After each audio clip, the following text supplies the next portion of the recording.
has taken over. Let's go. It's Ferrall. Coast to coast. Steaks, chicks, stacks. You and I are going to make a lot of money. It's Ferrall, coast to coast.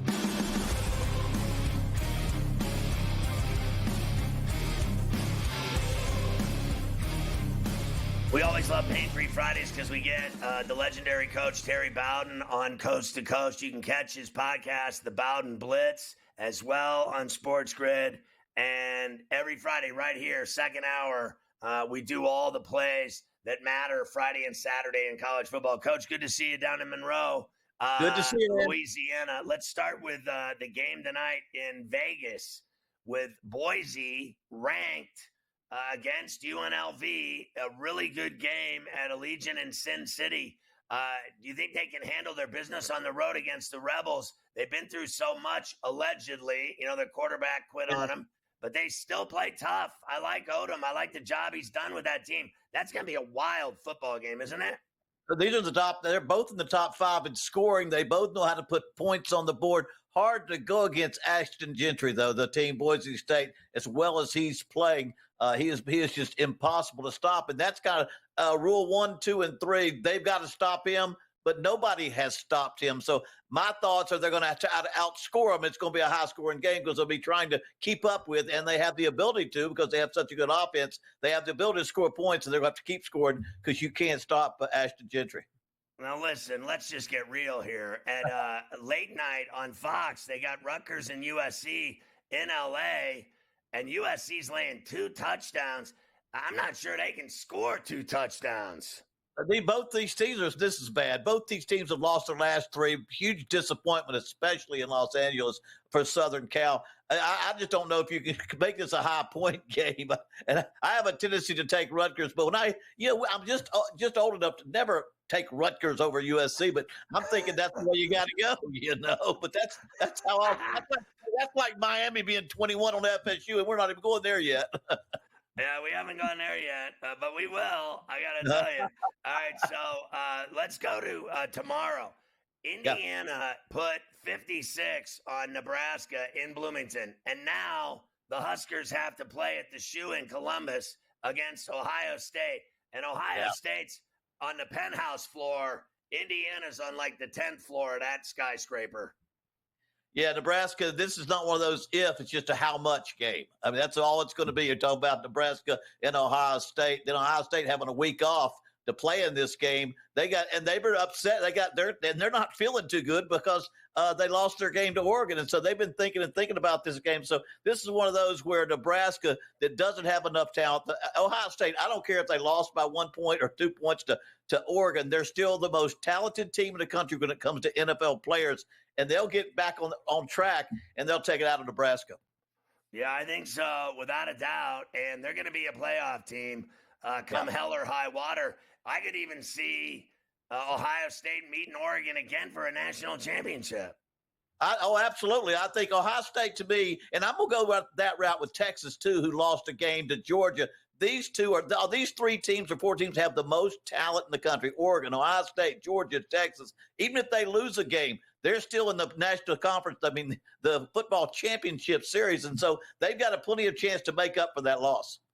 All right, let's talk about Notre Dame and Navy in East Rutherford, right across the river here, through the tunnel from Manhattan. You go down the hill, and there you are at the Snoopy for this one. Notre Dame and Navy. Navy's unbeaten, and they're getting 13 and a hook. Some places 2 tutties. Yeah.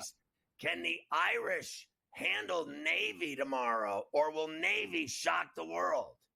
Well, and after we saw Vandy beat Alabama, and Vandy's kind of run this same type of not just a triple option or a wing tee, but they put the spread passing attack with it, and Navy's doing it about as good as anybody in the academies, and it gives you fits. Just go back and look at some of their films as I did this week. But Notre Dame's got more talent than anybody they've played at Navy. I don't think Navy's played all G5 teams so far. Go look at that Memphis game and see how they handle Memphis. They're an incredible team. They've got a system that uses smart. I call it smart football. They're usually at an academy or a Vanderbilt, and they play a system where you can't go out there and physically handle them. You got to find a way mentally to go in the right direction because everything is misdirection. And let me say this about Navy. They have a quarterback and a running back, Horvath and Texa. These guys are unbelievable. You know why? They went to Mount Lebanon High School together. There's a lot of great people come out of Mount Lebanon High School. Including me. That's where I went to high school. Oh, Scotty. Oh, you set me up in that. They've been knowing each other since they were 1 year old. They're the best people on the team, and they've been best friends since they were like first grade, and they both went to Mount Lebanon. When I was there, they won the WPIAL 4 straight years. They won the state championship 4 straight years. And I always was like, they played on AstroTurf in Mount Lebanon, and I was like, man, this school, that high school was enormous that I went to. It really was. Yes, it was. Illinois getting over 3 tutties, 21 and a hook at Outson. Yeah. I love this quarterback for Illinois. Yeah. I think Bielema's done a great job. Can they hang with the Ducks in Eugene? I've got them beating the numbers. I think Oregon's not going to lose to Illinois at Outson Stadium. They're not going to lose the game. But Illinois is a physically tough team. They represent that coach kind of builds on that their toughness, but they're not quite good enough to beat this team in Oregon. But I've got them definitely taking the numbers and taking the points. Yeah, me too. Missouri's at College Station at Kyle Field under the lights. Is Cook not playing for Missouri in that game? Am I seeing things? Yeah, Cook and Noel both are doubtful. But in college terms, that usually means they ain't playing. They just want to try to create just a little bit of a doubt.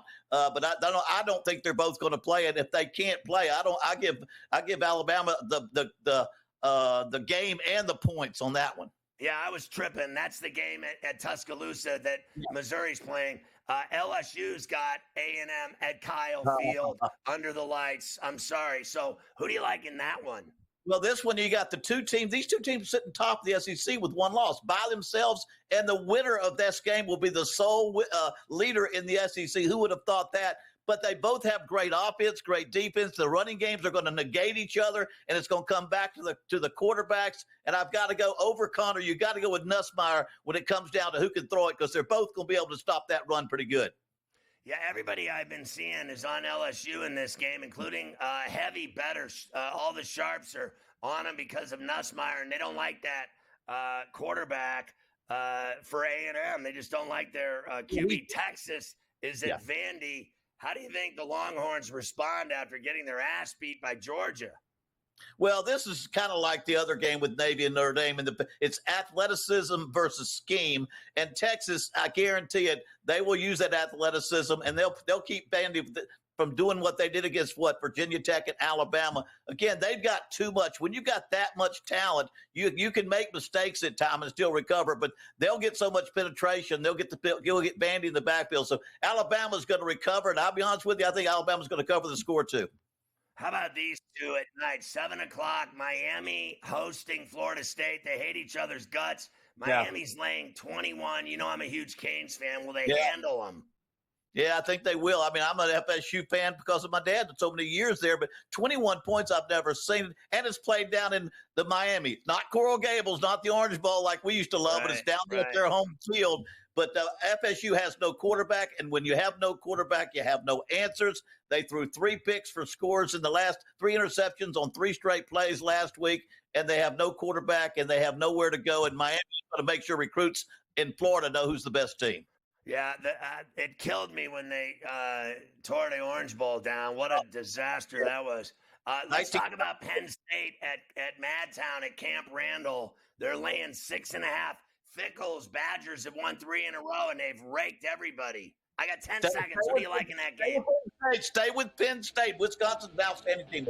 Stay with Penn State on that. All right, Coach, I love you. Have a great weekend. Thank you.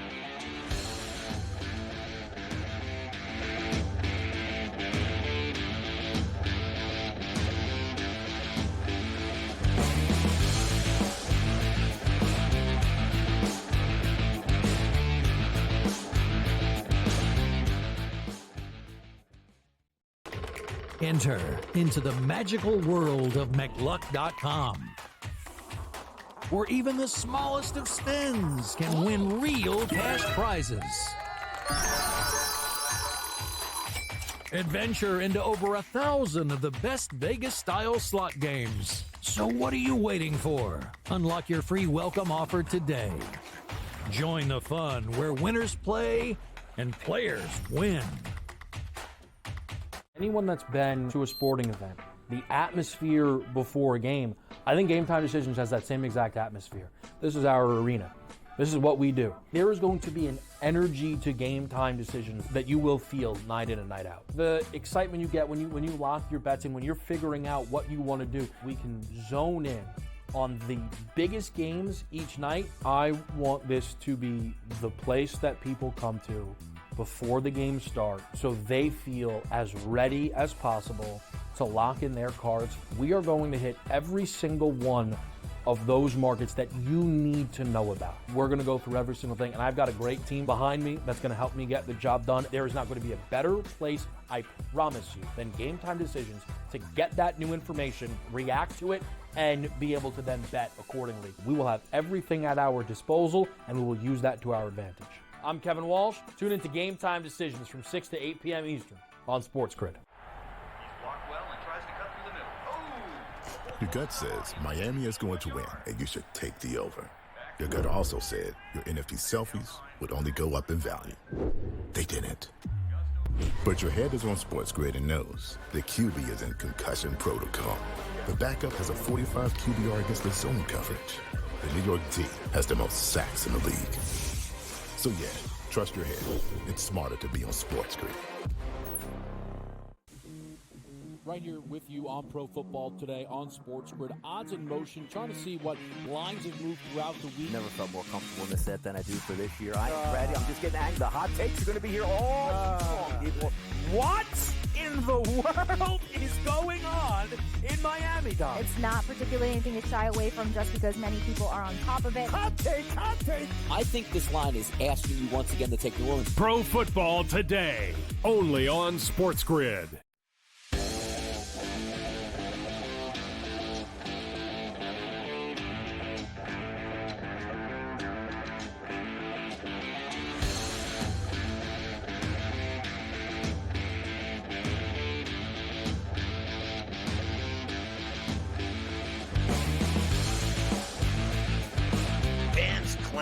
For Dr. Zhivago because they know he'll be on Fridays on Coast to Coast. From Sports Injury Central in SoCal, it's Dr. David Chow, the legend himself. And you can follow him on X at Pro Football Doc. He's very popular, both on C2C and globally and on social media. And it's easy to see why. Good to see you, Doc. Let's start with Jaden Daniels. There's no way he's playing in that football game. I agree with you. He's LP today and listed officially as questionable, but there's 5 reasons he's not playing. First of all, rib cartilage is more painful and harder to block. Number 2, they're not going to risk him being a half step slow and get hurt in a different way. Remember Dan Quinn telling him to slide in the preseason. Number 3, you don't put a rookie quarterback in who basically hasn't practiced all week. This is not Tom Brady. This is not Patrick Mahomes. Number 4, the media says the first pick, Caleb Williams, against second pick, Jaden Daniels. Big game. No one in the Washington Commanders building cares about that, quote, matchup. That's a media-made, fan-made deal. And finally, I guarantee you this, Scott, a number 2 overall draft pick quarterback will start for the Washington Commanders, and that will be Marcus Mariota. Yeah, and he'll be running for his life against that Bears defense. I've had broken ribs. I've had torn cartilage in my ribs. And I got to tell you, it is the worst. I mean, I couldn't get out of a car. I couldn't get out of bed. I couldn't get out of a sofa. I couldn't get out of anything. It is the most agony. And if you had a cough, if you got a cold or a cough with a torn cartilage and you had to cough every 30 seconds, you'd want to jump off a bridge. It is the worst. Let's talk about Tua. He's going back to play with multiple concussions. Don't tell me this isn't dangerous. You have to be worried for this kid's life. Well, there's no question the collision sport of football is dangerous, and it's dangerous to everyone who plays at that high level. You know, he's passed the protocol. He's gotten clearance from different neurologists. Is his risk higher than someone else who's never had a concussion? I believe it is. Is it unacceptable risk? I mean, it's his decision and his thought process, and I get the lay person who says, I've seen him twice on national TV games posturing, but that posturing or fencing doesn't necessarily mean permanent damage. And look, there are players in the NFL still playing that have had more concussions than Tua, and they've been cleared to return. I'm not saying it's right. I'm just saying he's not the biggest poster child for concussions. He's not wearing the Guardian cap, but I hear he's wearing like the most sophisticated helmet money can buy. Well, sure, but the Guardian cap, I thought he would wear it. He's not required to. He's not going to wear it. Guardian cap is not foolproof. But you understand there, Scott, that helmets were never invented to prevent concussions. Helmets were invented to prevent skull fractures, and they do a great job of that back in the day, and that's what it started in college, the harder helmets. But no helmet can prevent all concussions. So Hill was on the injury report. Waddle's limited. Who's he going to throw it to? Both of them. Are you kidding? They're chomping at the bit to come back. Waddle with the quad and Tyreek Hill with the foot. They said, we've been through 4 games of all these other guys. We can't wait to get out there just to post for Tua. So what's the deal with Debo? He ended up in the hospital with pneumonia. I mean, when's the last time we saw a player not finish a game due to illness? We saw that with Debo. When's the last time we saw a player go to the hospital for pneumonia with fluid on the lungs? We saw it with Debo. He's trending towards an LP and questionable. I think he's probably going to play, but he's not going to play 70 snaps. Are you kidding me? Some guy with pneumonia is going to play? That's crazy. How long is Evans out? We know Godwin's finished. Yeah, multiple weeks, at 4 weeks, something like that. Aaron Rodgers has been stacking injuries. It's like one problem after the next. Then again, he's old. Yeah, I mean, as we say, it's like the song, head, shoulders, knees, and toes. No, actually, it's hamstring, knee, and ankle for Aaron Rodgers. He's old. He's going to play through. He's got a strong arm. He's an off-platform thrower. He doesn't run that much anymore. There's no injury designation. He will play versus the Patriots. But, yeah, it's the game of football. He's got a lot of things. Travis Etienne, his 6 score is 55. So is that a no-go for him? We lean towards no-go, and we lean towards not fully effective if he goes. But the left tackle for the Jags has been cleared and back, so at least some upside for them. What about DK in Seattle with that knee? He's listed as doubtful. It's a mild MCL. Remember, he was carted off. It's not an IR thing. It's not a 4-week thing. This week doesn't look like it's going to happen, but next week is a real possibility for the Seattle wide receiver. What about Dalton and his thumb after the car crash? I don't think that's that bad of a deal. He doesn't have, it's not a ligament tear. It's not surgery. I don't know if it was the airbag or got caught in the steering wheel. He was with his family when it happened. I look at this as kind of hiding behind health. Look, Deontay Johnson is probably out because he's going to be traded, right? Carolina's not winning. They're maybe featuring Bryce Young for a trade. This is a little bit hiding behind health. This is like a chance for Dalton to sit, a chance to showcase Young prior to the trade deadline. And for the same reason, they're sitting Deontay Johnson. He's a pending trade target. It's not his ankle injury. What's the deal with the Packers? They got a ton of guys banged up. What's their health status of this team? They're actually not that bad. The Packers have become the new Patriots in this way. Remember, Patriots used to list dozens of players as questionable? That's been the Packers' modus this season. So the list is longer than the actual injuries. All right, there he is. The one and only. Just top shelf status. Dr. Zhivago dealing with injuries for you, the fans, on Coast to Coast on a pain-free Friday. Dr. Chow, have a great weekend in SoCal. Try not to surf too much or go to the track too much and screw the Dodgers. I just wanted to say that lastly, too. Breeders' Cup this weekend.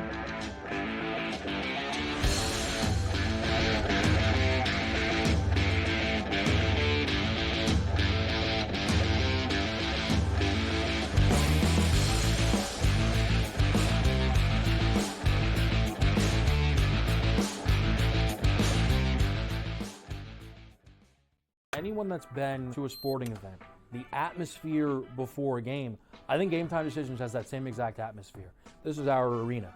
This is what we do. There is going to be an energy to Game Time Decisions that you will feel night in and night out. The excitement you get when you lock your bets in, when you're figuring out what you want to do, we can zone in on the biggest games each night. I want this to be the place that people come to before the games start so they feel as ready as possible to lock in their cards. We are going to hit every single one of those markets that you need to know about. We're going to go through every single thing, and I've got a great team behind me that's going to help me get the job done. There is not going to be a better place, I promise you, than Game Time Decisions to get that new information, react to it, and be able to then bet accordingly. We will have everything at our disposal, and we will use that to our advantage.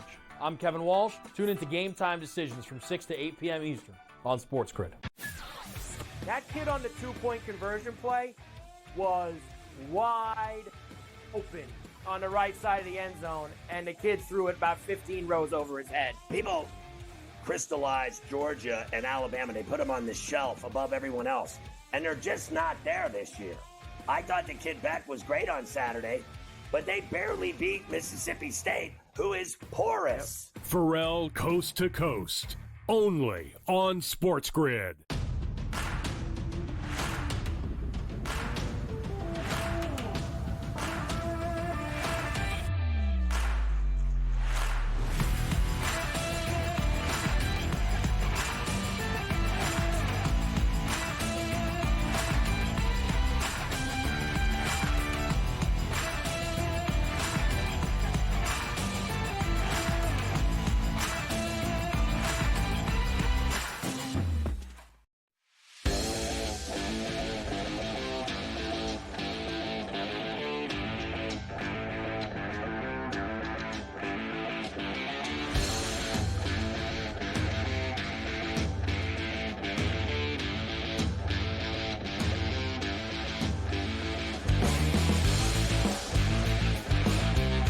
All right, back with the Prime Minister on a pain-free Friday C2C on SportsGrid. Smarter to be on SportsGrid. Let's listen to Devontae Adams first here as we continue our pain day skinny heading into Week 8 in the NFL. Here's Adams. Obviously, it was a lack of energy and urgency out there, and it was apparent, especially coming from, I've played on teams that have that winning culture, and just basically I just took a moment to let them know, like, I had reservations about speaking up too early and being too vocal too early, but I felt like, in my mind I said F that because I need to, we don't have time, and I got to do whatever I got to do to help this team move forward. And lacking energy, that's a prerequisite to be able to go out there and have a good year or have a good play or, whatever it is. So in my mind, it was something that I wouldn't have been able to sleep if I didn't speak up on it. Well, do you think they'll go to Gillette and speak on the Pats' behalf and kick their ass like everyone else does? Yeah, I think they will, Scotty. This line's 7. I think they should be able to win the game by, 7, 14 points there. You know what, though? Aaron Rodgers, it's nice to see finally taking some blame. But you know what I mean? This is a problem from the beginning. You bring in your friends. We talk about this team, and they're just very disappointing. They don't show up in any games, and they're lucky they got New England this week, because if they played a real team, they'd still get their asses handed to them. And I see in the script here that these guys are raising ticket prices. Are you nuts? You should be reducing ticket prices for your fans who still watch this crap play. It's ridiculous. This is New York, and they don't care about winning. They just care about taking your money. If you're stupid enough to go to Jets games, they're going to make you pay to go to Jets games. How about this? Ticket prices up 52% over the last 4 years, and the team has gone 22-52 over those 4 years. Hassan Reddick will make his debut for the Jets. I predict he'll be injured within 3 weeks. Wouldn't surprise me. No, very similar, Scott, to here in the Prime Minister's place. The Leafs, they do the same thing. They jack ticket prices up. They never go far in the playoffs, and they just laugh at you, go, what a loser. Look how much money he spent tonight, $1,000 to watch a hockey game after beers. Get bent. Yeah, it happens the same way for me with the Steelers tickets. They go up every year. I've never known them to stay the same in my life. Mm-hmm. Like, that's the way the world works, in sports in particular. All right, Buffalo at Seattle. Who do you like? I'm going to take the points with Seattle if I can get the hook. It's going to be a tight game. I know you had Gabe on earlier. Buffalo not as good on the road. Seattle's actually better on the road and on the East Coast time. Former home of the 12th man. I think it's going to be a tight game, Scotty. A field goal game. I'd take the dog. I mean, this guy, Gino, has been lighting it up. Yes. I think he's going to be able to pass the ball on the Bills. Yep. I think they're going to do better than anybody imagined. That's a long trip for Buffalo. I think they're in trouble. Baltimore and Cleveland at the dog pound. Derrick Henry's 873 rushing yards are more than 23 teams in the NFL. They shouldn't have a problem with this team. They shouldn't, Scott, but now that Jameis Winston's starting, Cleveland will be inspired in this game. It's a divisional game. I'm not comfortable laying that many points with Baltimore. I expect them to win, but I'm not sure if they're going to win by 10. So for me, it'd be Cleveland or nothing. I'll probably put Baltimore in teasers. They will win the game, but I think it could be closer. What about Tennessee at Detroit at Ford Field? I looked at Tennessee as a dog, and then I just got away from it. I always look for dogs first. They are awful. And, Mason Rudolph came in. He's better than Mayonnaise boy, Will Levis, but they still reek. Tennessee, fire sale. Yeah, Detroit, if they want to win, they can name their number. I think they win by well over that. 17? I think by 20. I do. I think they beat them senseless. Arizona, Miami. We've already talked about all of the, Tua. I'm sick and tired of it. Do they cover against Arizona? You heard Gino. Gino's on Arizona. I think he's going to get burned. I do too. I got Miami when it opened up at 3, Scotty. That line's been bet up to 4.5. So smart to get on Miami. I think Miami wins and covers in this game. I think they win by a touchdown. All right, real quick. Green Bay at Jacksonville. Give me Jacksonville plus 4.5. I must be stupid. You must be. Saints at Chargers. Chargers by 10. They cover the 7.5. Kansas City at Vegas. Give me Vegas. The Raiders always play the Chiefs tough. I want 10. Dallas at the Niners Sunday night. Niners by 7. They cover. I don't care about the bye week. Monday night, G-Men at the Steelers. I'm nuts. I'm taking the G-Men. Scotty says, cut my mic. Yeah, give me 6.5. Giants are better on the road. Giants are better on the road. Giants are better on the road. The Giants are better on the road. Don't worry about it. The world's going to be on Pittsburgh. Scott, I love you. I love you. I'm taking the points. Sorry. Don't cut my mic. You're going to have a bad start to your week. I'll tell you that much. Angina. When we come back.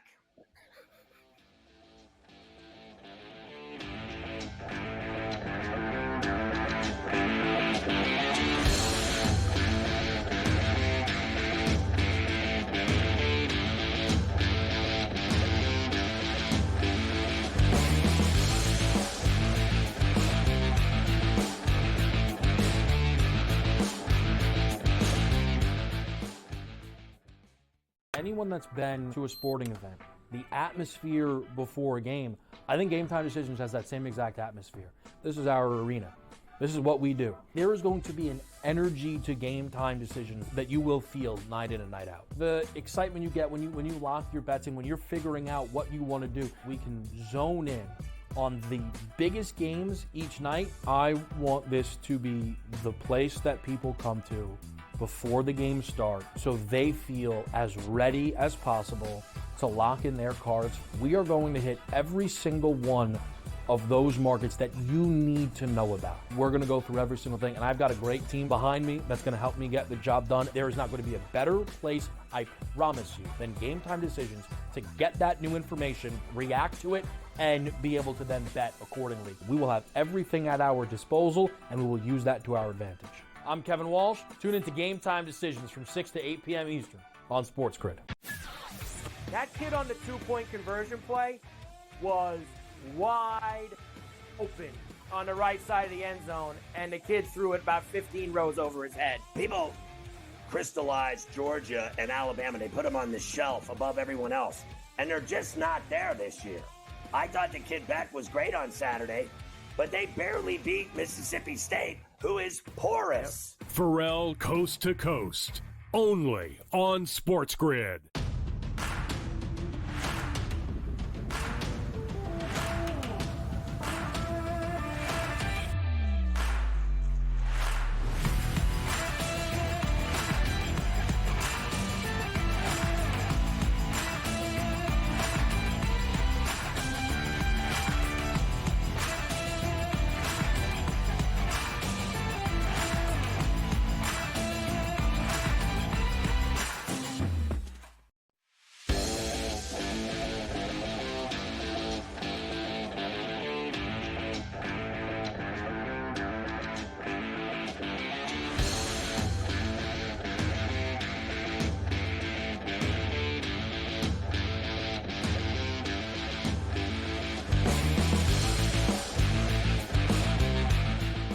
so we're with the Prime Minister, Cam Stewart, live in Toronto, the Prince of Ontario, a leader of men and women.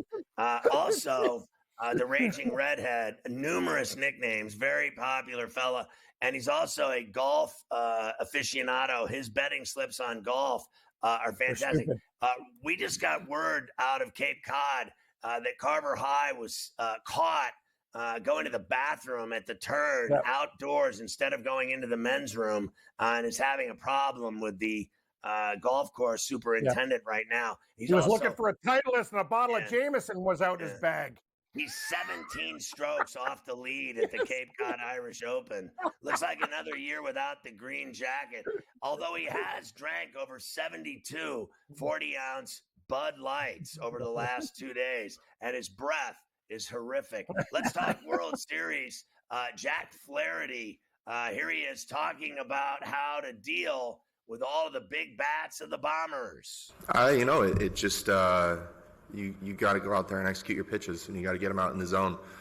And what does he think you just got to keep making pitch after pitch after pitch, and not really give in, and just continue to execute, continue to go one pitch after another, and not, you don't really group them all together each pitch. You got to take it one pitch at a time, and then once that one's done, you move on to the next one, and then move on to the next one. So the more that you can slow things down, and the more that you can truly focus on the process of each and every pitch and what's going on, I think the better spot you end up being in.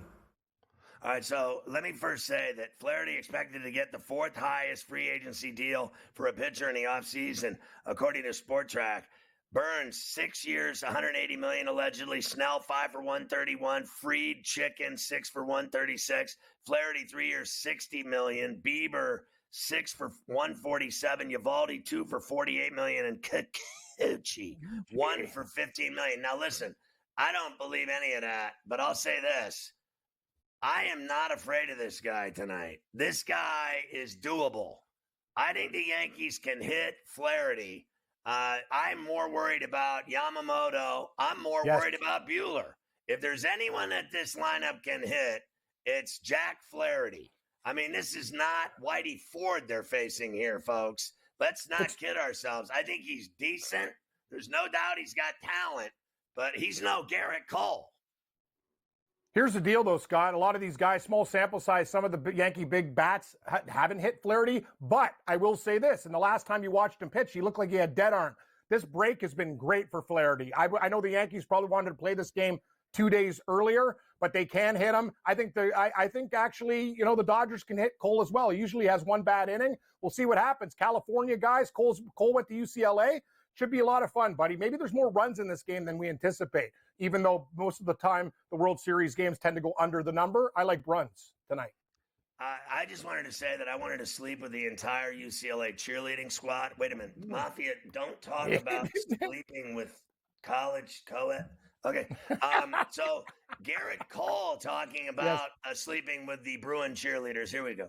I think the challenge is it's a lot challenging. Trying to just be convicted to every pitch. You're not really sure what the opposition's going to do, and you know that they're lethal when they do swing. So you gotta give every pitch a chance. By fully committing to it, and so be it. If the ball gets hit, hopefully you take those situations and you learn from them, just like you do when you have success. Listen, I have heard all I can take about Juan Soto leaving the Yankees in free agency. I've determined that if he leaves, he should be castrated. I got to tell you, Scotty, I don't know what's going to happen with the series. I know.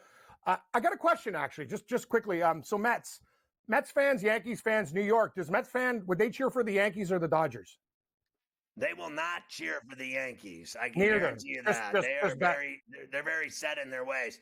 But they're not going to I doubt they're going to root for the Dodgers. I think they're actually not going to watch. They don't want anything to do with it. Interesting. Okay. No, I just wanted to know. So they hate them both. Like for me as a Jays guy, the Yankees are in our division. I'm not even a Dodger fan. I just want my bets to win. So it should be a great World Series though. I think they stay off of it, and it is what it is.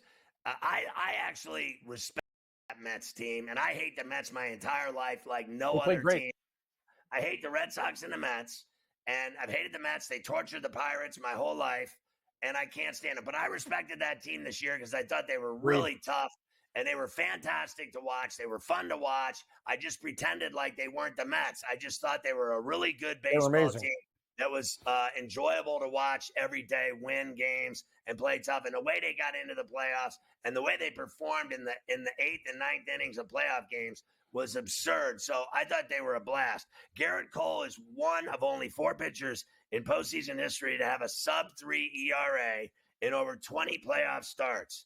The last time Cole pitched at Dodger Stadium, 6 innings, 4 hits, 1 earned run, 5 strikeouts, 2 walks. So who are you taking in game 1? I'm taking the over, and I'm taking the Dodgers. I think we could have runs. I know 9 seems really high. I know, Scott, I'm going on the Giants. And like this, our relationship, and never have the Prime Minister on again. Relations with Canada and Ontario are dead. And my pills. You've had enough. Me, Gabe, the horse guy. Enough. Anyway, I don't like the Dodgers, though. I don't like the Dodgers. I want to win money. I'm taking them in the series. I'm taking them tonight with the over. Kurtz hates me too because he's a Yankee fan, and I'm on with him later tonight. Oh, God, the old blue liner. Here we go. Yes. Let's see if the over's in play. We got a graphic on the over here. The overs in the World Series in the last 20 seasons. Game 1, 14-6 to the over. Game 2's 39, 47, and 5. Boom. That's not what I'm interested in. Dodgers, Yankees, game 1 tonight. Chavez Ravine, just after 8 o'clock. I'm stoked. We got game 1 home run odds. Here they are. Shohei. All rise. Stanton, Soto, Muncy. You see the numbers. Who do you like with a home run tonight? Any of them? I don't like the number with Ohtani. I'm going to take a shot. Muncy at almost 4-1 looks good to me for the Yankees. Stanton's hot. Here, Teoscar Hernandez is due. He hasn't been great, but his final game against the Mets, he played well. Austin Wells, plus 560. Jazz Chisholm, no. So I'm going to go, I'll go with Stanton. Stanton's my guy. And for the Dodgers, Muncy. Let's rock. Every single Yankee in the order tonight will hit a home run. 9 home runs for the Yankees tonight. I love you, Ferrall. You're the best. Everyone will hit a home run. Everyone. Yes. Game 2 will feature, and obviously these are the World Series betting odds. We know the Dodgers are favored, yada, yada. Who cares? Game 2, Rodon against Yamamoto. Who do you like in that game tomorrow? Here's the deal. Like, if the Dodgers win this game with Flaherty, I think they have a significant pitching advantage in game 2. Yamamoto's been fantastic his last few starts, so it's key the Yankees get off to a good start. If the Dodgers lose tonight, I'm obviously coming back to them tomorrow, but I lean Dodgers with Yamamoto. The guy's a machine. It's not good, man. You got to know how to face this guy a lot. He throws a lot of weird stuff, so he can keep the Yankees off balance. I like the Dodgers. Schmidt will pitch for the Yankees in game 3. I'm sensing that Cam is going to have a 4-game sweep here for the Dodgers. Nope, Dodgers in 6, but I like Clark Schmidt. I think he's underrated. I think he's a very, very valuable arm. Dave Roberts says that Shohei Ohtani will not pitch at all in the World Series. Do you believe him? Yes. Why, are you nuts? No. He's not pitching. Like, we got to worry about things now. No, he's not pitching. He's hitting. You got to worry about this guy long term. He's not. I think they're communists. I think he'll pitch tonight. I don't trust anyone that played for the Red Sox. Evan Phillips, the Dodgers' best righty reliever, was left off the roster, and I've never heard of him. There's a record-setting betting action expected on the Yankees-Dodgers in the World Series. Oh, my God. This to be the place that people come to before the game starts so they feel as ready as possible to lock in their cards. We are going to hit every single one of those markets that you need to know about. We're going to go through every single thing, and I've got a great team behind me that's going to help me get the job done. There is not going to be a better place, I promise you, than Game Time Decisions to get that new information, react to it, and be able to then bet accordingly. We will have everything at our disposal, and we will use that to our advantage. I'm Kevin Walsh. Tune into Game Time Decisions from 6 to 8 p.m. Eastern on SportsGrid. That kid on the 2-point conversion play was wide open on the right side of the end zone, and the kid threw it about 15 rows over his head. People crystallized Georgia and Alabama. They put them on the shelf above everyone else. And they're just not there this year. I thought the kid Beck was great on Saturday, but they barely beat Mississippi State, who is porous. Ferrall Coast to Coast, only on SportsGrid.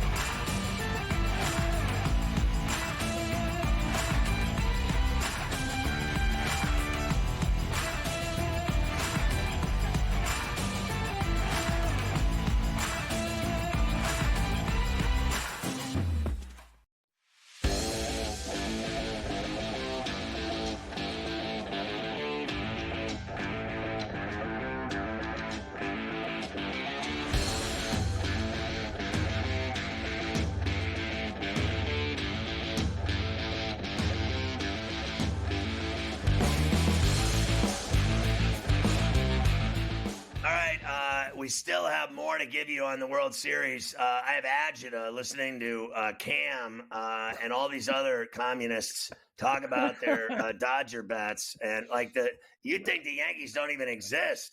I feel really think good. they exist. I got house money tonight, man. The Yankees suck. I mean, they're awful. I mean, they're facing the greatest pitcher on earth, Jack Flaherty. Oh, my God. I'm scared to death. World Series spread odds. Here we go. You're going to show me this one. This is the spread odds. What do you think of that, Cam? Plus 1.5 for the Yankees is intriguing. I don't know if I want to lay it with the Dodgers. This could go 6 or 7. I think it is going to be close. I told you I like the Dodgers, but I don't love them. Like some people are talking sweep and stuff like that. It's like 4 or 5. No, 6 or 7 for me. Yeah, that's nuts. That's not happening. So yeah, they're going to be in for a rude awakening tonight. World Series total games odds. Here we go. Will it be over 5.5 games, under 5.5, over 6.5, under 6.5? You see those numbers right there. I do, Scott. But the way to play it is, if you like the Yankees, you take 6 or 7. If you like the Dodgers, you take 6 or 7 because there's plus 400 and plus 450. Why would I screw around with games when I could take the team that I want to take? Like, if you like the Yankees, they're not going to win in 4 or 5. They're going to win in 6 or 7. So you bet both of those to great numbers. That's the way to do it. All right. What about World Series bets? We have a tremendous amount of action here. Early Dodgers game 1 betting. I can't even. It's very exciting. Opened at minus 125, no movement. 45% of the bets, 47% of the money on the Dodgers. The total opened at 8.5, no movement. 81% of the bets on the over. 84% of the money on the over. And then Yankees opened at plus 1.5. Now it's plus 1.5 at minus 200. You saw it at minus 190 a minute ago. 18% of the bets on that, 10% of the money on the Yankees. I mean, God, you'd think the Yankees were a wild card team or something, the respect they're getting in the betting markets here. Let's go with most home runs now. Here we go. Most home runs in the World Series. Look at that Soto number, 750. What do you think of that looks good. I like Stanton at 6. Soto at 750 looks good for the Dodgers. I'd actually take a shot with Hernandez at 13. Yeah, that's a good number. Yeah, the thing about Teoscar is he was really good before and he didn't play great, but in that final game with the Mets, he showed me something, and he also knows the Yankees well with his days with the Blue Jays. So I think that number is very good at 13. What about most strikeouts? Here we go. Oh, look at that. Flaherty on top. Imagine that. He's Whitey Ford. Here we go. And then Cole, Rodon, Yamamoto. How do you not jump on Yamamoto at 440? I like Buehler at 14-1. You know what, Scott? I think that's a great number, and I like Yamamoto the best at plus 440 as well. Cole might get. The thing is, we don't know who's going to get more starts, you know, what's going to happen, but those numbers are just too good. Walker Buehler's actually figured it out his last couple starts, so 14-1 is good. All right, so Rob Manfred has said he expects an automated strike zone within the next 4 years, and no one listened to him. Let's talk college football now. Did you see what Pitt did to Syracuse last night? Sure did. At McLeod. 3 pick six hizzies. I don't think I've ever seen that before in one game. You know what, Scott? I can't lie. I thought the Qs, they turned out to be a huge public dog. Thank God for Old Dominion. We crushed in that game. But I'm going to say this. Everyone's talking about McCord. That was pathetic. And maybe the Pitt Panthers will get some respect. That defense was absolutely phenomenal last night. They've been great. This team has been like, nobody's even talking about them, man. That defense was amazing in that game. Good on the Pitt Panthers. I like that program. Old Dominion rolled Georgia Southern, a team that was 5-2, 47-19 at home. Colton Joseph threw for 304 yards. That's wicked. And 4 TDs, and no one cares about Old Dominion. I did. My bets cared. I loved Old Dominion. The Monarchs were good to me. Hello, the Monarchs. Yes, we won money. Needed them bad last night after that Syracuse debacle. I'd rather pick my nose than watch an Old Dominion game. Miami, Cam Ward, the first Miami quarterback to throw for 300 yards in 7 consecutive games. Number 1 in points, responsible for. Number 1 in passing yards, passing touchdowns, total touchdowns, QBR, and first downs in all of college football. He has been unbelievable. And how Ward stacks up against past Heisman winners. Look at these numbers. He's got better numbers than all of them, and they all won the Heisman Trophy. Great call, Scott. I love Cam Ward as well. And, Mario Cristobal can't screw this one up. He's been absolutely phenomenal for the U, and he will be the first player taken in the draft, or first quarterback taken. I think so as well. Here's the current Heisman odds. Ward and Genty in a dead heat, Cam. Yeah, Genty, they might want to give it to a running back because they never do. But yeah, Ward is the guy right now. If you're looking for any type of value, Klubnik had one bad start at 20-1. It looks good. Travis Hunter, two-way player. Nah. Yeah, you're right. It's Cam Ward's the play. I wish we got more. God bless him. Kurt Cignetti is the only coach in the Big Ten's football history to start 7-0 at a school other than Ohio State or Michigan. The Hoosiers are also the highest graded team this season in college football, according to Pro Football Focus, with a 96.5 number. Indiana is currently third in the country in the Power 4 with 168 quarterback pressures. Miami's 1, Ole Miss 2, Auburn 4, and Kansas State 5. Now let's look at the college football playoff.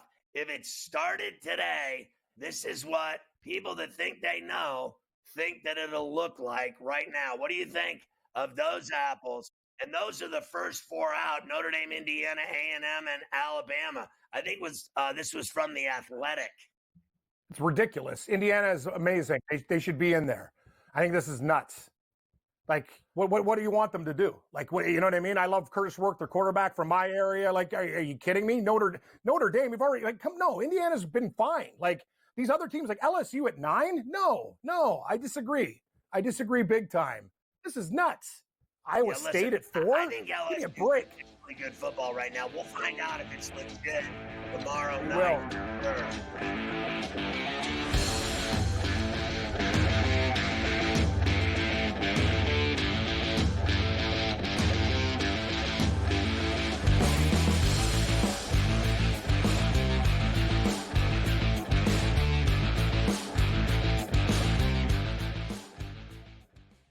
Anyone that's been to a sporting event, the atmosphere before a game, I think Game Time Decisions has that same exact atmosphere.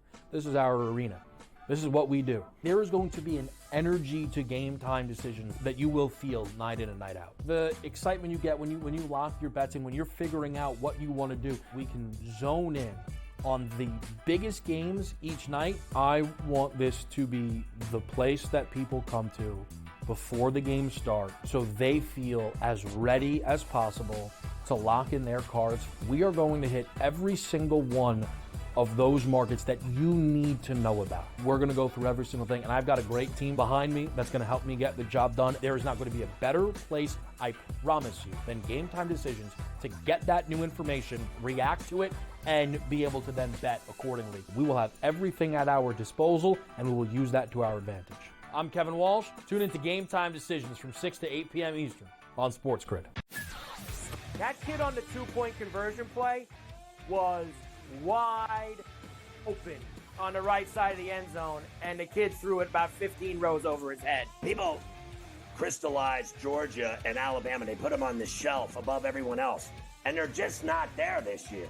I thought the kid Beck was great on Saturday, but they barely beat Mississippi State, who is porous. Ferrall Coast to Coast, only on SportsGrid.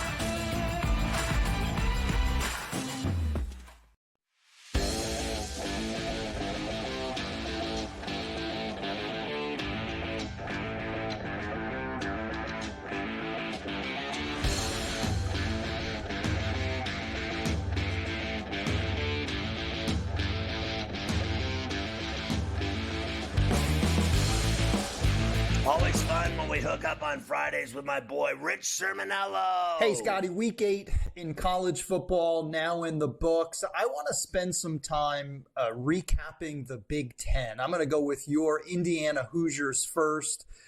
The Hoosiers have crossed the Rubicon from Cinderella team to these guys can win playoff games. What they were able to do against a good, solid Nebraska team, Huskers have a terrific defense, was phenomenal. I mean, that was a spotlight moment for Kurt Cignetti and the kids, 56-7 over Nebraska. Now, one caveat, Curtis Rourke injures his right thumb, did not finish that game. Taven Jackson came off the bench, completed 7 of 8 passes. Where does Indiana go from here? We'll see. They begin 12 o'clock noon this Saturday against Washington without Curtis Rourke. But I love what IU is doing. I think they can make the playoffs. I think they can win playoff games. Now, the Big Ten, there's some interesting things happening outside of just top-ranked Oregon and Penn State. Indiana's won. Illinois, 6-1. Huge win over Michigan over the weekend. That was a celebration of Red Grange 100 years ago. With some fascinating Illinois helmets. That was a big win for Brett Bielema. A couple of weeks ago, they needed offense. They needed 50 points and overtime to beat Purdue. This past weekend, it was defense. So Illinois continues to find ways to win as they climb in the top 25. My third team out of the Big Ten I want to discuss, Scott, is Wisconsin. Now, I know the last 3 games were against Purdue, Rutgers, and Northwestern. Not exactly a murderer's row of opponents. But those 3 games, they combined to win 117-16. And I'm starting to get a feeling that Wisconsin is turning the corner under Luke Fickell. Bit of a disappointment in 2023. Some struggles early on, lost to Alabama. But Wisconsin is coming on like a locomotive heading into Saturday night showdown against Penn State. Huge opportunity for the Badgers. Now, week 9, the one thing I'm going to say is if you can play hooky on any of your responsibilities, if you can fake an illness, this is the time to do it. I love this schedule of games in week 9, beginning Thursday night, unbeaten Pitt hosts Syracuse. Friday night, UNLV hosts Boise State and Ashton Jeanty. Not just the Mountain West on the line, but possibly a group of 5 playoff berth. And then Saturday is loaded. ND against Navy at 12 o'clock at MetLife. A huge opportunity for the midshipmen. And then 7:30, A&M against LSU. 2 teams that lost in week 1 and have won 6 straight. Home team has won 7 in a row. That should be a fascinating game between those 2 SEC schools. Awesome stuff, Rich. My man, have a great weekend. Enjoy the games. All right, Cam, let's look at tonight. 7:30 on the Deuce, Louisville and BC and Chestnut Hill. Louisville's laying 7.5. And then 10:30 on CBS Sports Network, number 17, Boise at 5-1, going to see 6-1 UNLV in Vegas at Allegiant. And Boise's laying 4. And then 11 o'clock on Fox, Rutgers at 4-3 against 3-4 USC, and the Trojans are laying 14 at the Coliseum. What do you think of these 3? Wow, I'm really looking forward to that Boise State UNLV game. Louisville-Boston College is an interesting one. It seems like a lot of points, but I think Louisville will probably just cover that number and win by 10 at Chestnut Hill. Boise State UNLV, revenge game for the Runnin' Rebels. I know the pedigree is good. Gentry's good with Boise State, but UNLV, they got pummeled by this team before. Revenge at home, getting 4 now. I will take the Rebels. I like the over 64.5 in that game. I know it's high. You need a clean ride, but I think we can get there. And I would never lay 13.5 with USC against Rutgers. It's Rutgers or nothing, but what are you going to do? I'm not laying 14 with the Trojans. They're not a very good football team. All right, so there's great games all weekend. Obviously tonight, Saturday, Sunday, pain day.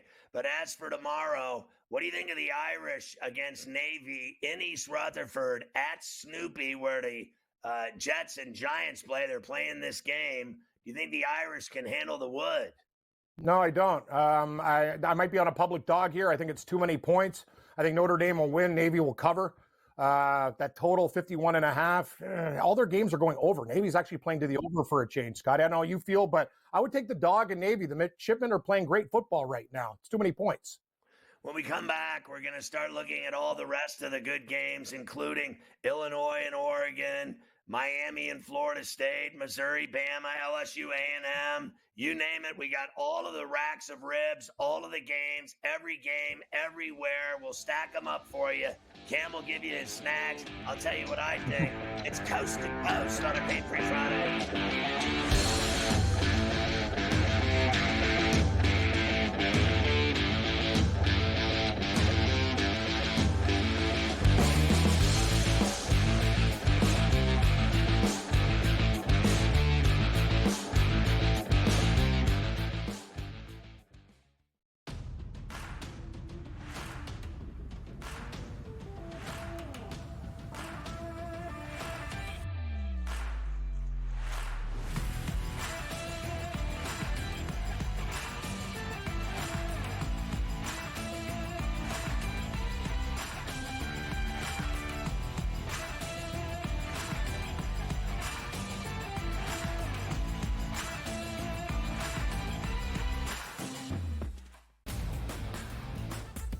Guardians, despite being at home in the land, were a home underdog against Tarek Skubal. Enter Lane Thomas, maybe one of the under-the-radar trade deadline acquisitions being dealt from the Nationals. He was huge in the ALDS. A heavy favorite for the New York Yankees in the series. You're going to look to their best 2 ball players to be those MVPs. That's Juan Soto and it's Aaron Judge. The early line, only on SportsGrid.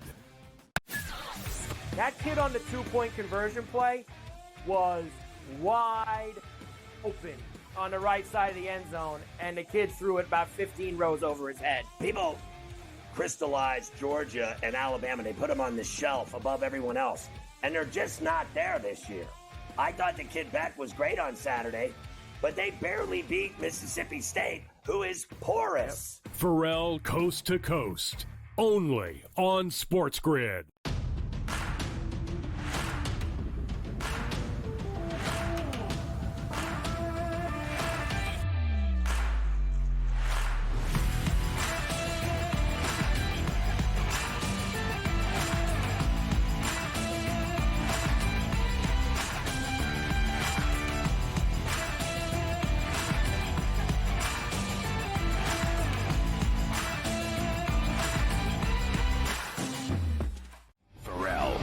Taken over. Let's go. It's Ferrall. Coast to coast. Steaks, chicks, stacks. You and I are going to make a lot of money.